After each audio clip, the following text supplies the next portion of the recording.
Om Namo Narayana.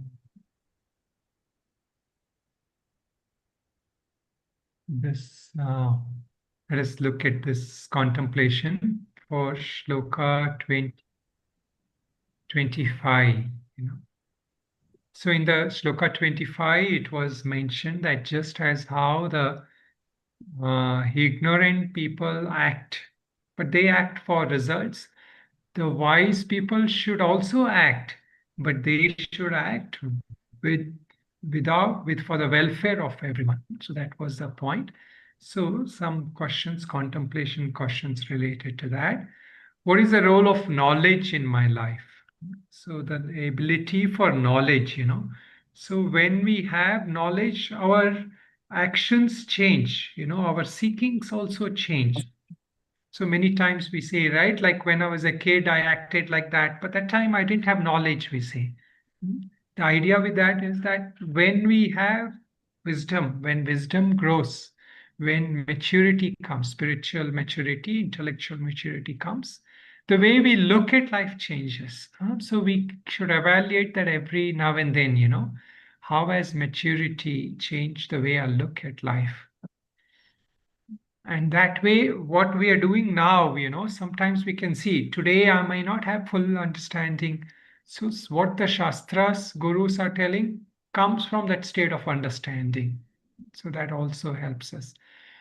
What are the sources of wisdom in my life? Where do I go to seek wisdom? When I'm having problems, when I'm confused, when I'm going through Arjuna, despondency, what do I do? Where do I go? What is my reliable source of wisdom? Who or what can be the reliable source that can guide me to higher degree of action? What is the source I seek for wisdom guidance? How do I shift from worldly wisdom to the wisdom of rishis and wise ones? So the reason we seek wisdom from scriptures, from great masters, is because they are spiritually more mature. And that actions which come from that degree will have less suffering, less bondage for us. So we have to find out for each one of us how we can shift from what I know from a worldly basis. My actions are driven by my experiences or what I've learned through worldly actions. So that will keep me in bondage, that will keep me in circles. Okay. So we are now looking at the third chapter. The third chapter, what is the name of the third chapter? Anybody remembers? Karma Yoga. Huh? What did you say? Karma Yoga. Karma Yoga. Karma Yoga. The name of the chapter is Karma Yoga. So the understanding in this chapter is going to be on how to act, the ways to action. So now we have covered some shlokas where we have already been introduced to this thing of how one who is wise, one who is a little more mature, what is his responsibility? So the Lord says that he himself will continue to act for the sake of example for others, So sometimes they say, right, action speaks louder than words. So how we act, how we live in the world, what is the way we live, that will be a greater message to others. So the way to inspire others sometimes is through the actions. Of course, as we become more subtle, we become more spiritually sensitive. We don't necessarily need to keep looking at people's actions. We ourselves have to learn. But the idea is in this set of shlokas that the Lord is giving, the idea is that the ignorant people will act with the expectation of results. So it is okay. We should not change them. We cannot immediately tell them, you give up all action because your action is filled with desire. So we cannot tell them like that. So this is the Lord is trying to give us responsibility. We are learning about karma yoga, but we can't tell everybody else, like as they say, everyone has to go on the pravritti marga first. So it's a gradual shift. Gradually shift. First, they are told to act. If somebody is very tamasic, somebody is very lazy, you tell them do something, even if it is for desire, even if they want to get something. This is the way we have to motivate them, right? If they are depressed, they're lazy, they're not doing any action, just do something, just do some action. Then once they start acting, then we tell them don't act just for your results. Act for the sake of action itself. And then we, as they come a little more matured, we tell them, don't always keep acting, take breaks. Spend time with studies or meditation, japa, and other things. Try to get some time off. So these are gradual steps for people. So the Lord here is actually telling that we should not immediately tell somebody to go on the Nivritti Marga. Especially here, the context is that nobody should be told to take sannyasa and go away, like how Arjuna wanted to do, right? Nobody should be encouraged right away. So it is a gradual, step by step basis. See, even when people want to sometimes come to this one, they say, I want to live worldly life. I have worked so many years. I want to retire. Or if they say, I'm not interested in worldly life and all that, even then, teachers will not tell them right away. They will take time, study, get used to it, to continue doing what you're doing for a while. And of course, some people are not ready. Some people are not ready. They were still attached. So somewhere in the back of the mind, they're concerned, what will happen if I take a week away and go to Himalayas or some retreat. So that kind of attachment, everything is there. So then they're not advised to immediately cut short. Okay, so this now the coming shlokas are very nice. They are especially two shlokas. They are quoted quite often. This will give us a very important teaching on how to overcome the sense of doership, kartrutva. So one until now the focus has been how to overcome bhoktrutva. Huh? Bhoktrutva means what? Anybody remembers what is meant by bhoktrutva? Experiencership. Experiencership. Or what else? What other way you can explain? Experiencership is correct. Then Doership. what? Enjoyership. Enjoyership. There is also. Anybody else? Okay. So bhoktrutva is actually a thing of seeking Doership. Doership. No, not doership. It's a sake of seeking results. Bhoktrutva is that whatever I do, I want result. This is based on the world, how world functions. World is functioning on cause and effect, right? This belief that everything I do will have a result, and I should get. So this kind of a notion, it is true at the relative level. At the worldly level, it is true. There is every cause has an effect. But this is what keeps us in bondage, actually. The moment we think that what I do will give me a result, when my action is driven from such a purpose, then there is bondage, then there is identification. So now, bhoktrutva, what we say, enjoyership or experiencership is driven by what is called as kartrutva. Kartrutva means doership. If I think I will get result, then I will feel that I have to do this in order to get this result. So this is actually natural. See, even we come to study based on doership, right? We study thinking that, okay, I will get knowledge, I will get wisdom, I will get understanding. So this is a natural thing. But that doership is a big cause of bondage. That sense that I am doing. So today the teaching Lord will focus on is the wisdom way of overcoming doership. There are two ways of overcoming doership. One is the knowledge means and one is the devotional means. devotional means of overcoming doership is surrendering to the Lord, feeling that the Lord is the doer. He is going to be doing everything, and He will give me prasada, meaning He will give me I what is mine, what I deserve, the Lord will give. So this is the devotional perspective. So today, Lord will talk from the knowledge perspective. It is a very important thing to understand. So let us look at the shlokas first. So please, those of you who can, you should try to, all of you should try, you should try to repeat. Shloka we will do from 25. Read from there.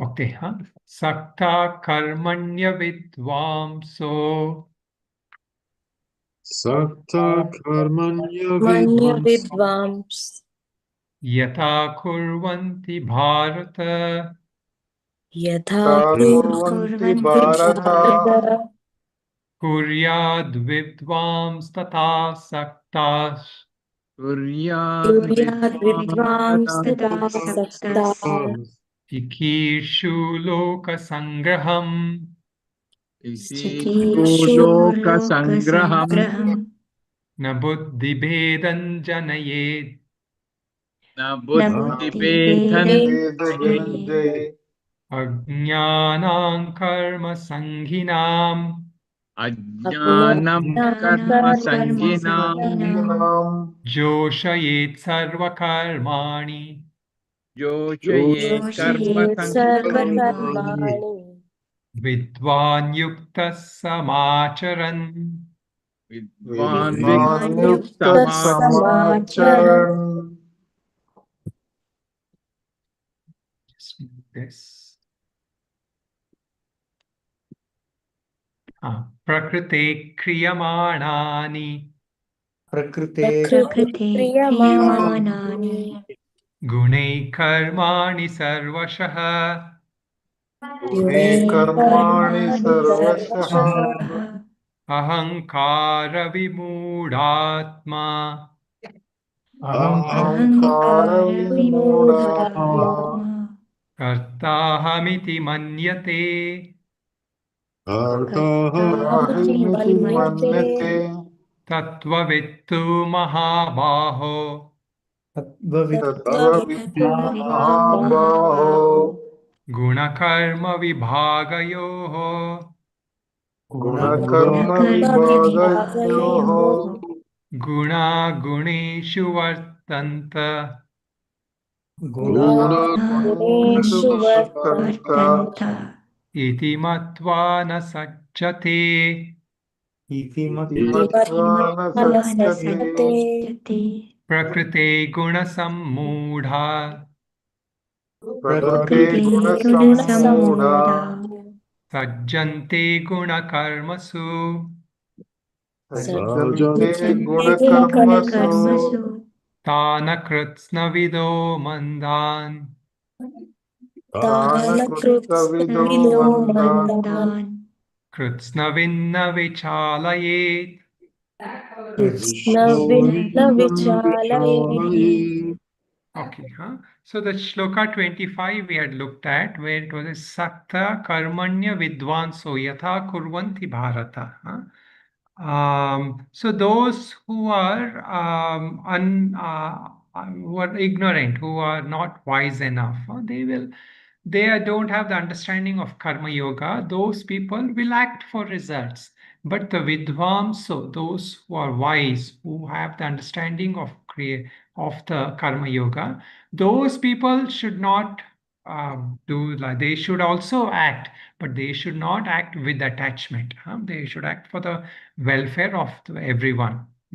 Now, the next shloka onwards, the Lord continues with that. He says, Na buddhi vedam janayed ajnanam karma sanghinam. So, those who are attached to actions, those who are rajasic and they are seeking results, they are desires of results, acting action. So, you should not confuse them and tell them, don't act. go to the forest, go to the retreat. Of course, we have to slowly tell them, but immediately you should not. Joshayet sarva karmani vidvans yukta samacharan. So instead, we should continue with our actions. We should do our actions, but the way we act should be an inspiration for them. So that is the main idea. Now, this is a very important shloka, these two shlokas, right? They will give a very good understanding of. So first, let us look at the shloka, and then I will explain them. Prakrite kriyamanani gune karmani sarvashaha. So Prakriti means nature. Nature is the main force in nature is gunas. The three gunas. They are acting in the whole of nature. So all actions in the world, everything that is done, not just the actions where the rising of the sun, the running of the river, the wind is moving, even every action that is happening in our body, in our mind, in our thoughts, every action is done by Prakriti. Prakriti kriyamanani. Gune karmani sarvashaha. So it is propelled by gunas. These actions are propelled by gunas. Every action in the world is propelled by gunas. One who is deluded, one who does not have knowledge, one who is ignorant, what does he think? Ahankara vimudhatma, kartahamiti manyate. I did this, I did that, I went there, I went here, I did that, I achieved that mountain. See, all this is a language we use, right, in the world. But this action that I am doing all this is out of delusion. That is what the Lord is telling. So why it is delusion? Tattvavittu mahabhavo guna karma vibhagayo. The one who really understands this, how things work in the world, that person who has true insight into the nature of gunas, what does he see? He is able to see this guna karma vibhaga, the division between gunas and action, meaning that all actions are driven by gunas. He is able to see that. Who is this? Tattvavit. He is the knower of reality. He sees the division of gunas as the three attributes and their functions, how they do. How does he use guna? Gunaha. In the senses, all the senses perceiving. My ears are listening, my eyes are seeing, my nose is smelling. See, all this is happening by gunas. The qualities of gunas make us do all this. Hear, smell, taste, touch, and all that.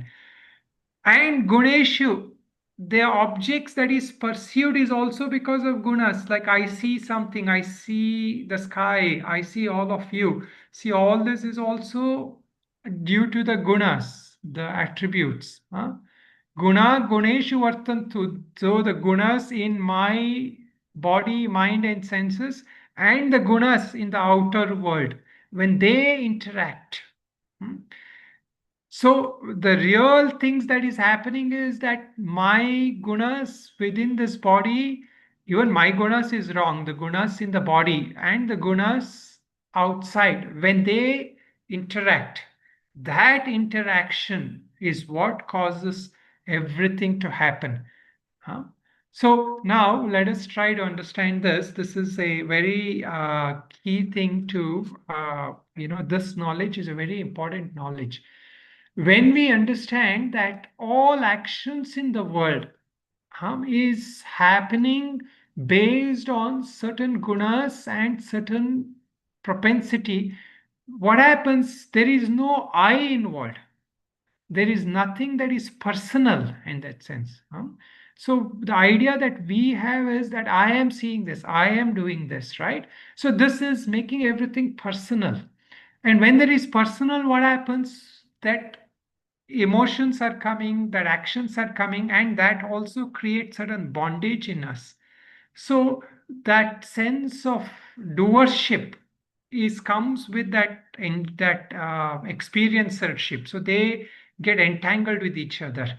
When there is no doership, so this is what the great people are, the real people who are realized. They have they either have very sattvic doership or they have absolutely no sense of doership.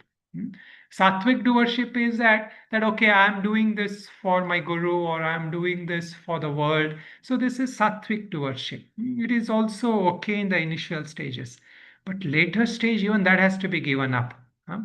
That even that sense that I am doing anything, that has to be given up. Now there are very practical psychological benefits of this. See, our language, our especially English, when we use, we always have the subject and object interaction. Hmm? That with the way we say things, if you say that I went to my friend's house and I ate salad, or I enjoyed a beautiful sunset. See, in all this, there is an I, that sense of I am doing or I am experiencing. So, this sense, there's a constant sense of what limits me to this body and mind. My identification is limited because when I use this I, of course, in normal language, we use this. But if we are internally also thinking like that, see, the language sometimes influences our thinking. So the way we use language will also influence our thinking. So you can try this experiment sometime, like I used to before teach some people to try this. Like when you are having some strong emotions or you're having some strong kind of feelings, instead of saying I am angry, huh, you try saying that anger has come or anger has risen. So what does happen? That sense of I in that, will fall away. You will be able to observe it in a impartial way. Hmm? Or when you say that I am sad, like you feel that, oh, I'm not feeling well, or even physically, when you say I'm not feeling well, if you keep holding on to that thought, I'm not feeling well, soon you will mentally also feel lethargic and you'll mentally feel down. So instead, if you see, look at it like, today my body is not well, or that body has some problems. So this is what is happening is the attributes of the body. There are the gunas in the body. You are watching the action of the gunas in the body happening in relation to the world outside. So this is what he says, guna guneshu vartanta. The gunas in me, the attributes in me, the energies in me, you can say. Sometimes nowadays, New Age, they use all this, energies, the energies in me, and there's energies outward. So this is also a way to understand. The energies outside is that Prakriti. The three energies we describe there, Sattva, Rajas, Tamas. The Prakriti has these three energies. And there is three energies in my body and mind. So this is what that ahankara vimodatma, he says. The person deluded by the notion that I am doing this, what happens? He thinks that, oh, I am not feeling well today, or I am doing this today. So that is what has happened. Ahankara, that ahankara means ego. Where does that, how has that ego come? When that consciousness identifies and limits to this body, upadhi. When the I as a pure consciousness limits itself to the body, then what happens? That movement of energy, that movement of gunas in the body is taken to be me. So, see, this is where, the whole experience of our life is happening. Everything we say, I experience this, I experience that, I did this, I did that. How is all that? It is based on this body, mind, intellect, senses. These things, we invest it with that me and mine. So when that all the senses, everything gets invested with that, this body becomes separate from the gunas outside. So the set of gunas in the body and the set of gunas. So the Prakriti in the body, Prakriti outside, or the nature or energy in the body and the nature and outside.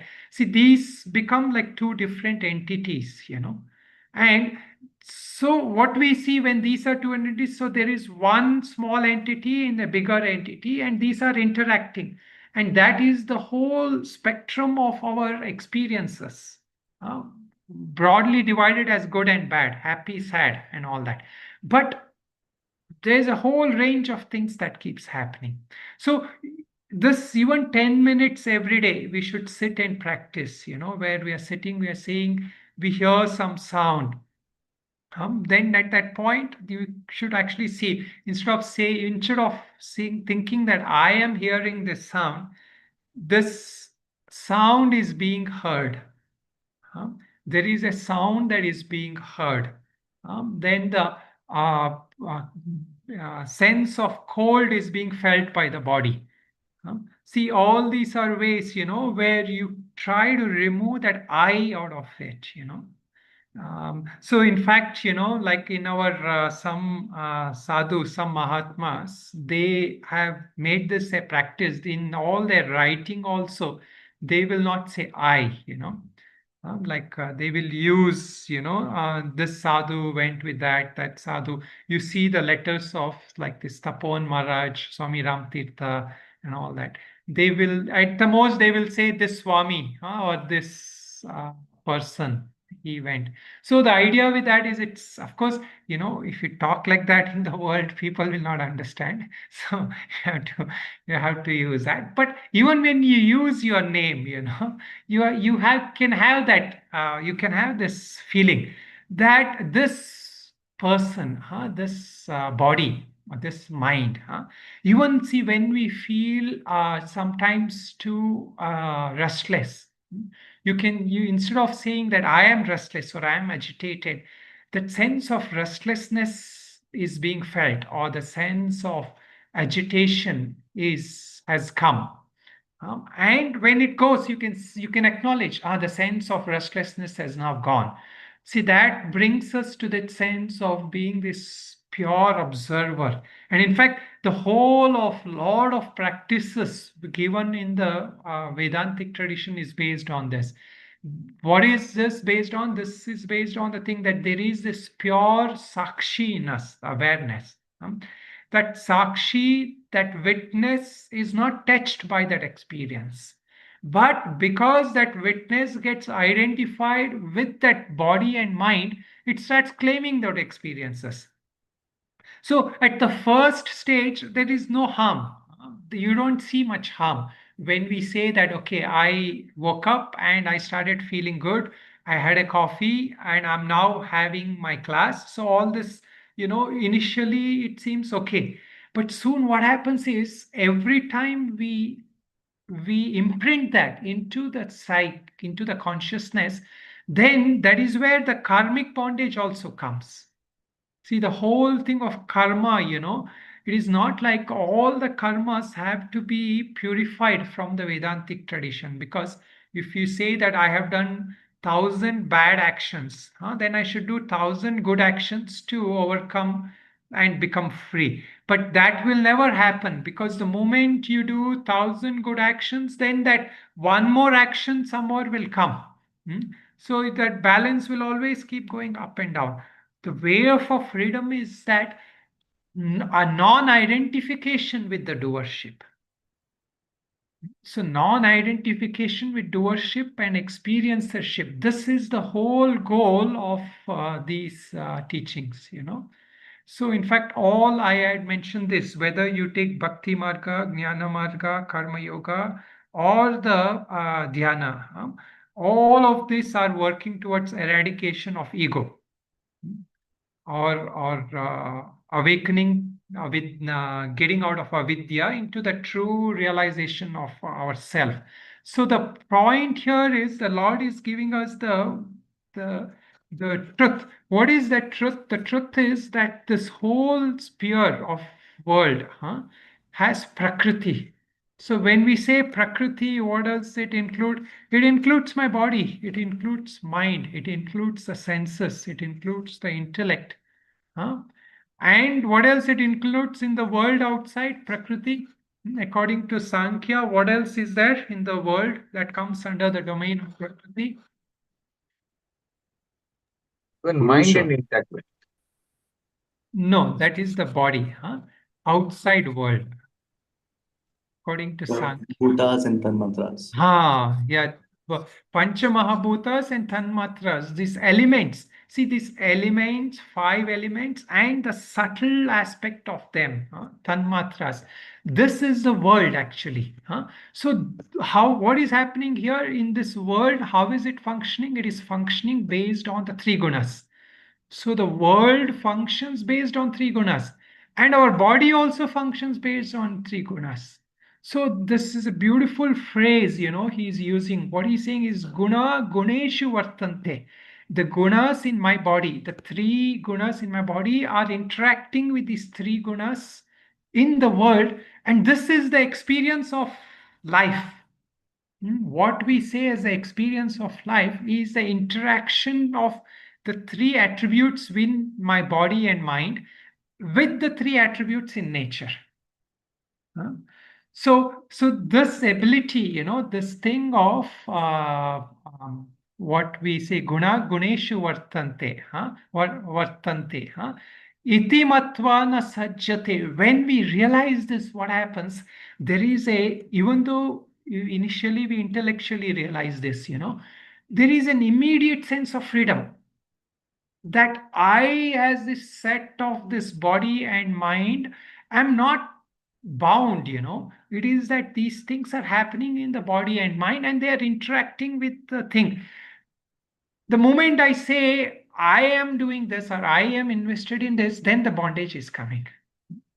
So the immediate, a quick way or a instant practice that will free us is complete non-identification with this transaction, the transaction of my body and mind with the world.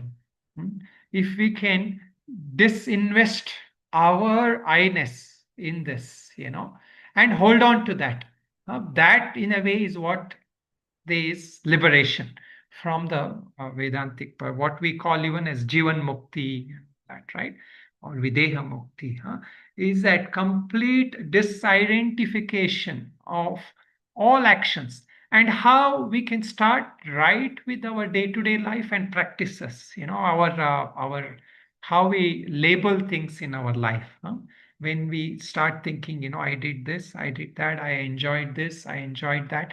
So all the things that are included with karta, bhokta, everything, that we have to reverse it and say, this is happening, this is happening, this is being enjoyed by the body, or this is being suffered by the body. So when we are able to constantly look from that perspective, then na sajjate, he says, that attachment is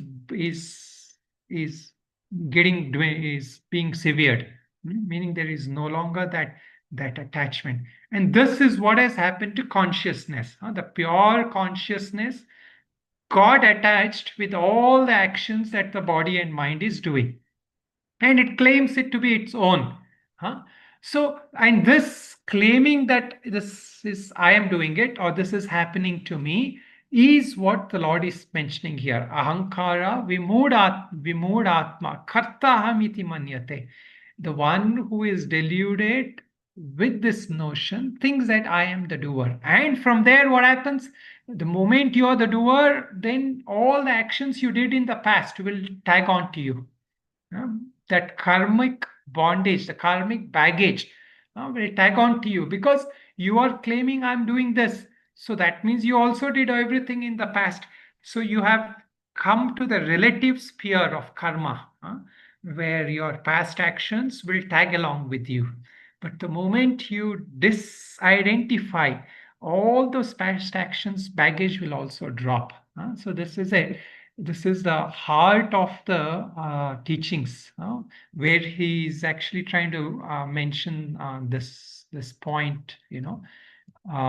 So the one point here Shankaracharya makes, karya karana sanghatha tatma pratyaya ahankara tena vividam nanavidam muda atma antakaranam yasya sa ayam karya karana dharma.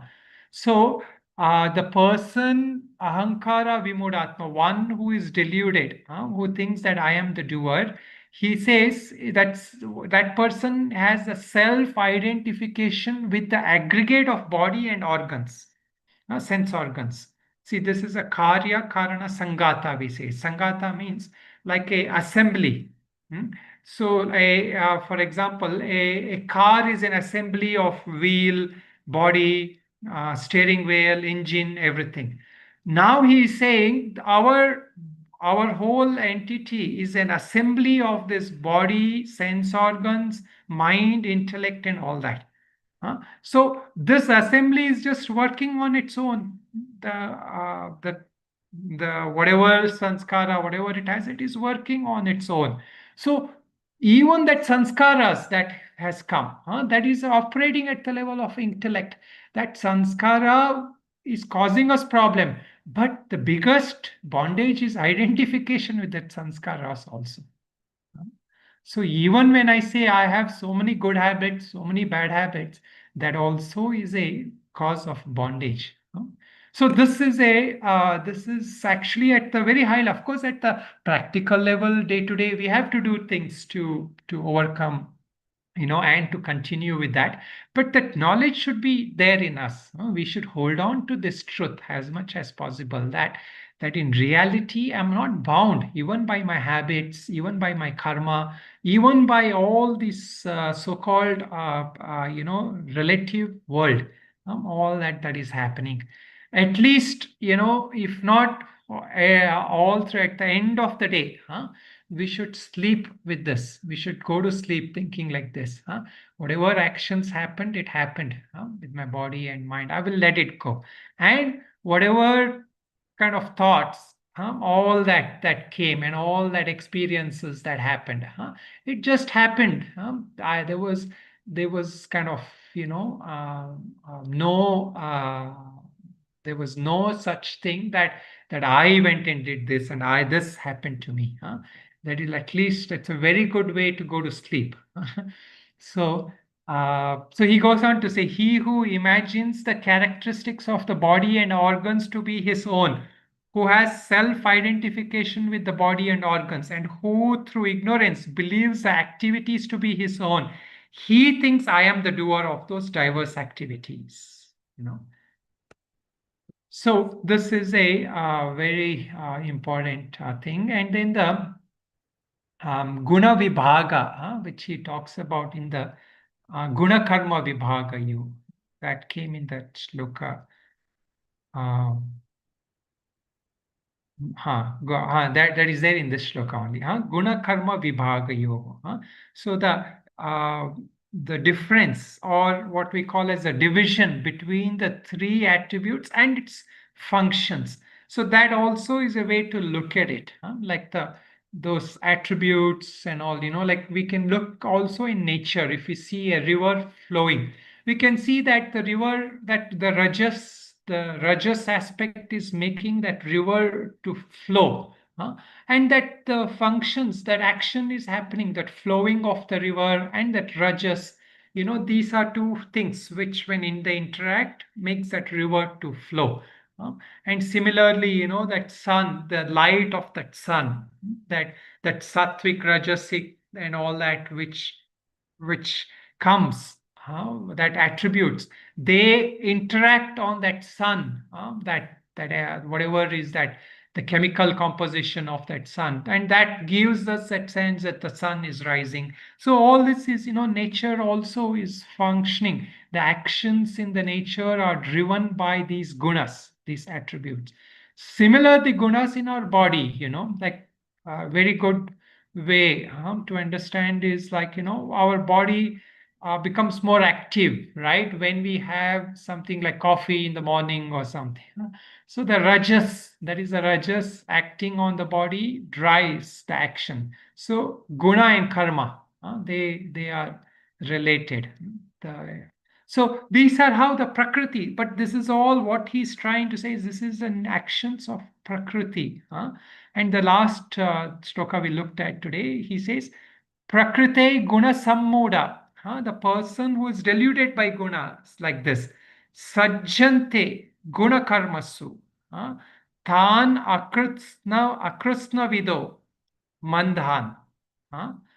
Kritsnavit na vichalyate. So there are people who are going to be deluded like this.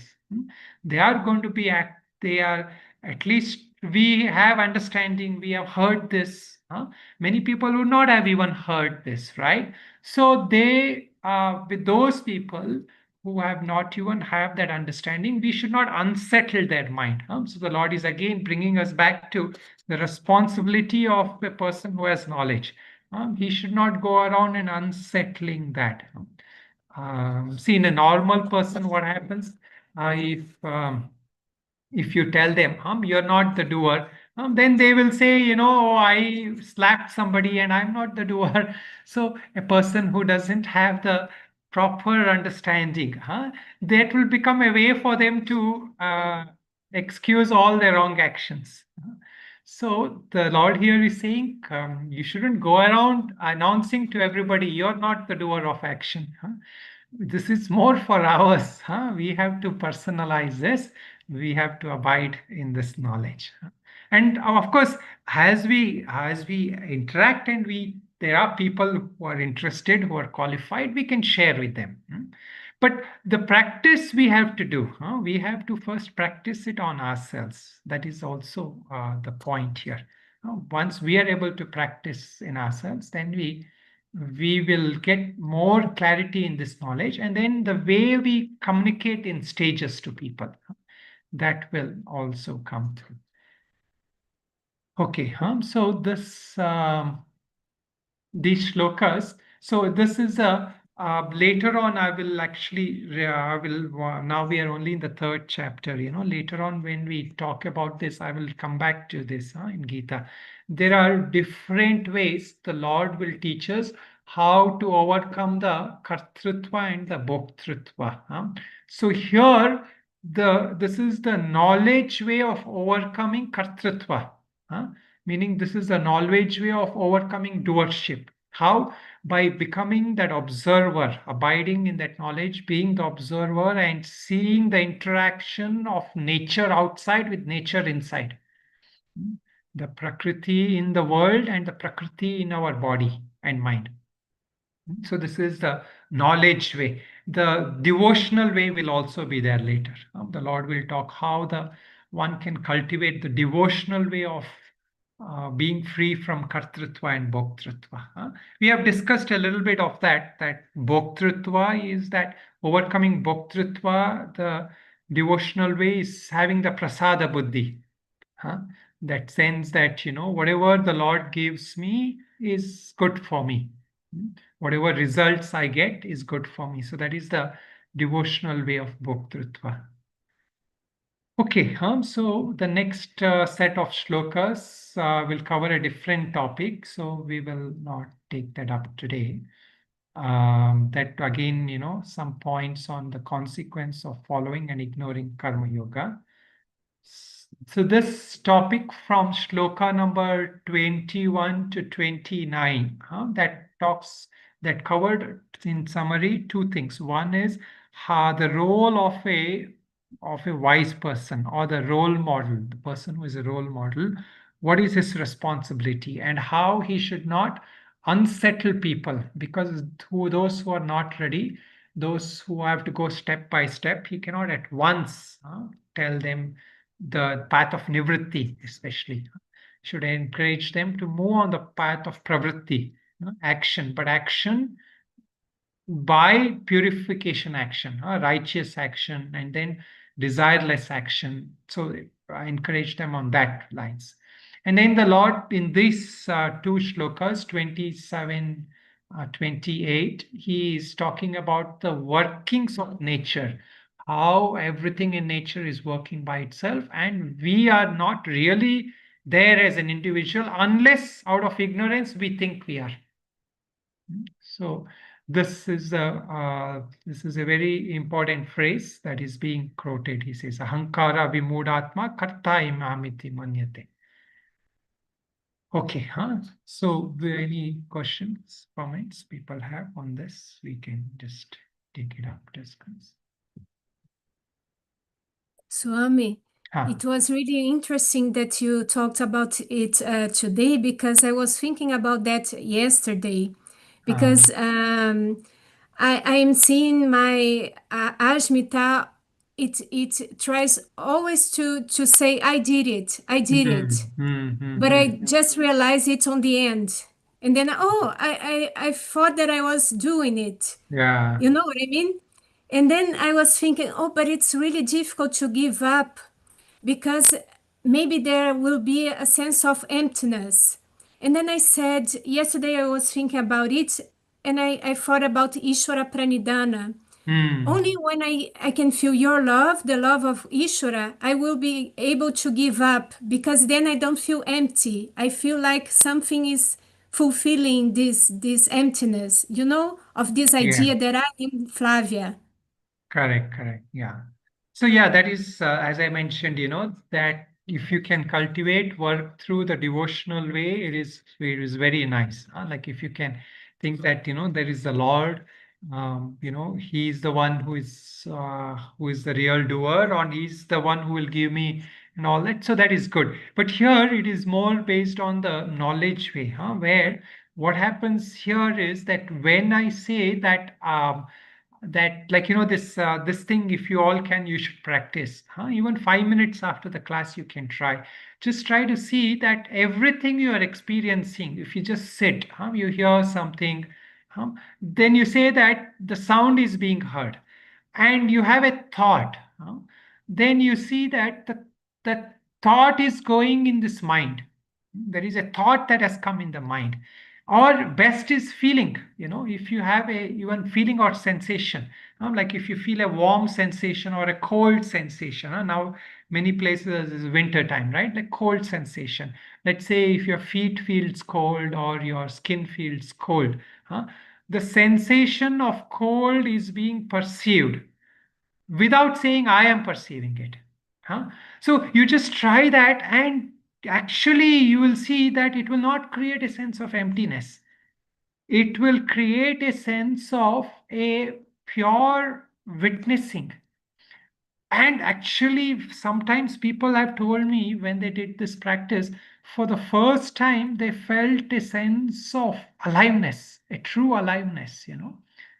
Because what happens is, until now, that sense of life we are leading is driven by the narrative of the mind. Most times when we are experiencing, we are narrating this, oh, I'm experiencing this, I'm experiencing that. So even before that experience comes and goes, we have added our commentary to that. So that sense of real observing is not really empty, but it feels like it will be empty. It feels like that sense of empty. But behind that emptiness, behind that emptiness is that sense of true beingness. So that emptiness is actually that emptiness of ego. So the one who is telling you it is empty, right? It is actually the ego. That ego will tell us, oh, there's nothing. If I go away, there is no life for you. This is the how the ego wants us to stay there. But devotional way is even better. If you can connect to the devotional way, that sense of Ishvara Pranidhana, surrender, then it is also nice. So that is also a method.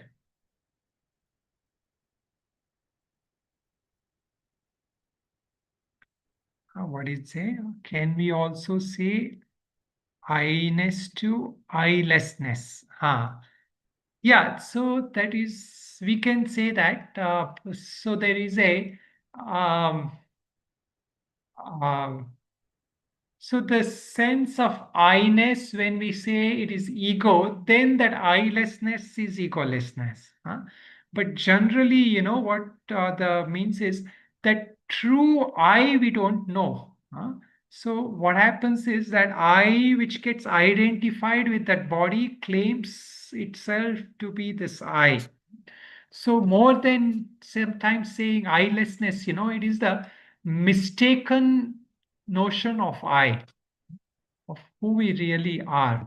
So I think I'm this body, so I work towards I'm not the body idea. So that gives us this thing, like as Flavia was also saying, the first transition is that that emptiness, that I to eyelessness, you can say.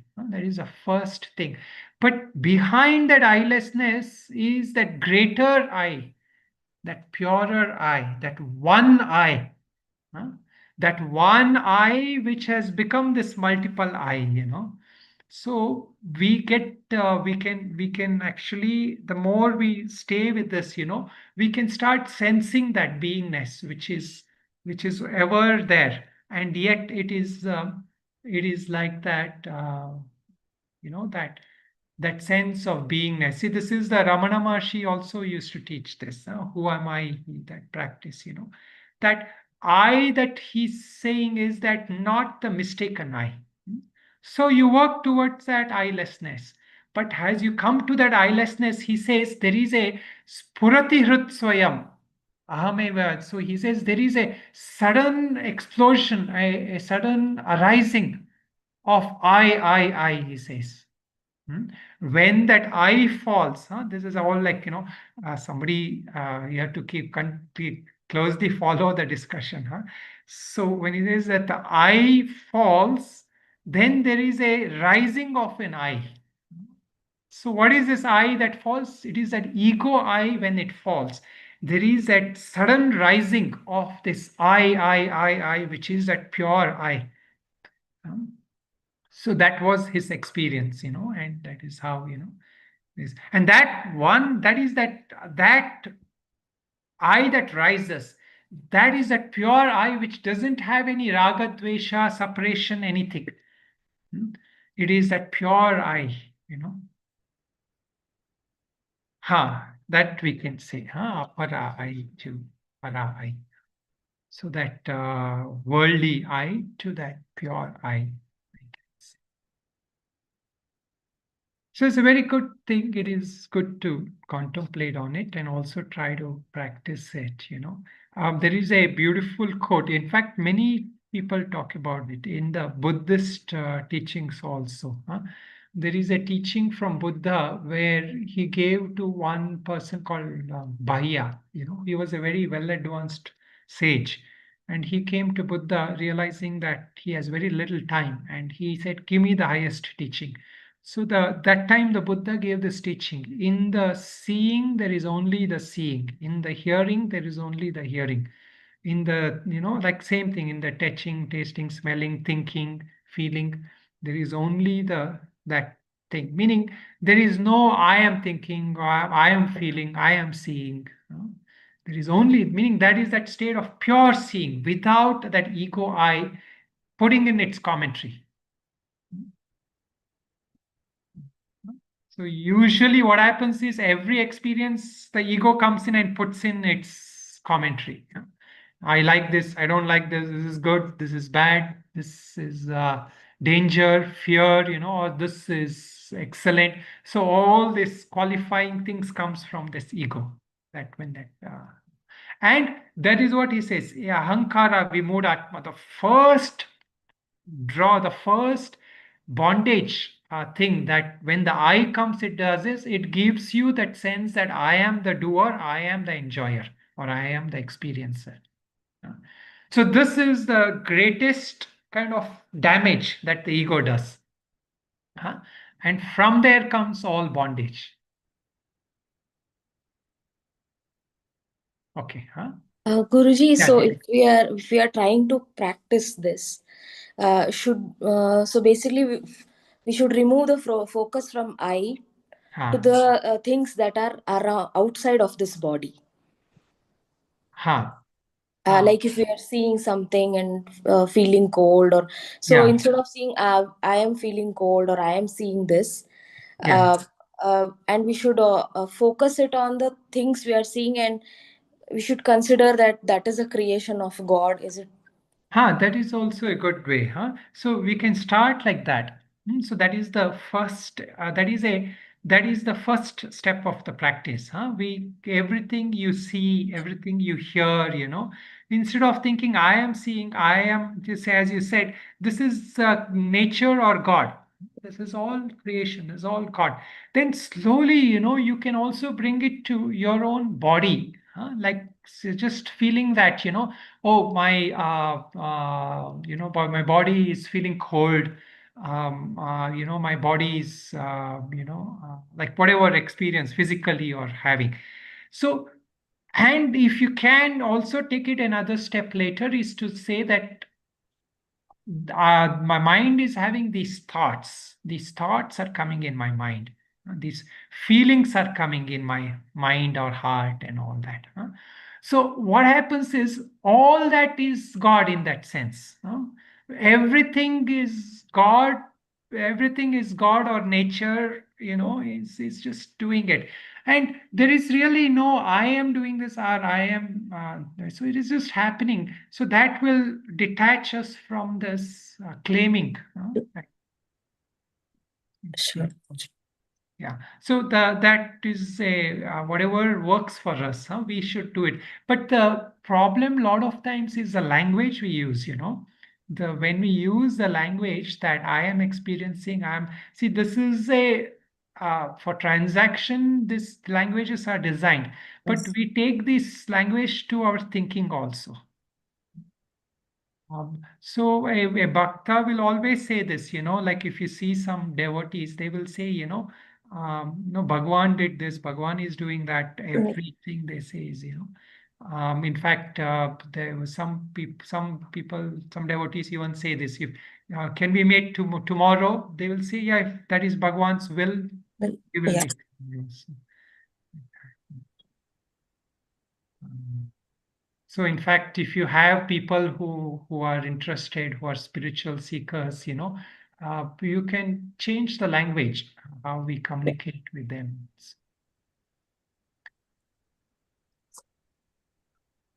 Okay, any other comments? So this is good shlokas. There are also some manana on this, which Kartika will send.